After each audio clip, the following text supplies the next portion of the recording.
5 days, and Charles Morgan hadn't come. The morning after little Charlie's birth, Joshua had gone to the Morgans' grand home in the center of their 300 acres to privately deliver the news. From Joshua's report, Charles took the news with a smile, asked after Kizzie and the baby's welfare, and promised to arrive as soon as he could get away.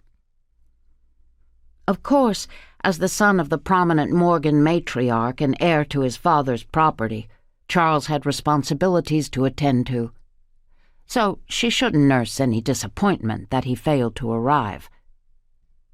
And of course the action meant nothing as far as Charles' real care. Kizzie couldn't expect him to drop everything to visit her when he'd sent her to stay with her parents for the birthing.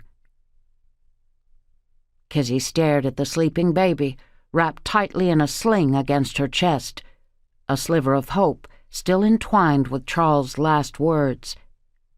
Just maybe, she smiled down at her little one, Charles took his time because he was making plans of his own, plans for a wedding.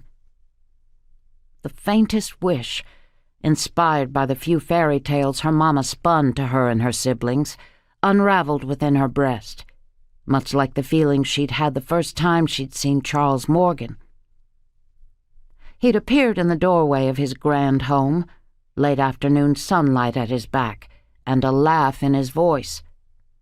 Every daydream she'd ever conjured about a handsome man settled directly on his head as she peered around the corner from behind a chair where she knelt, cleaning up a broken vase Mrs. Morgan had thrown in a fit of temper.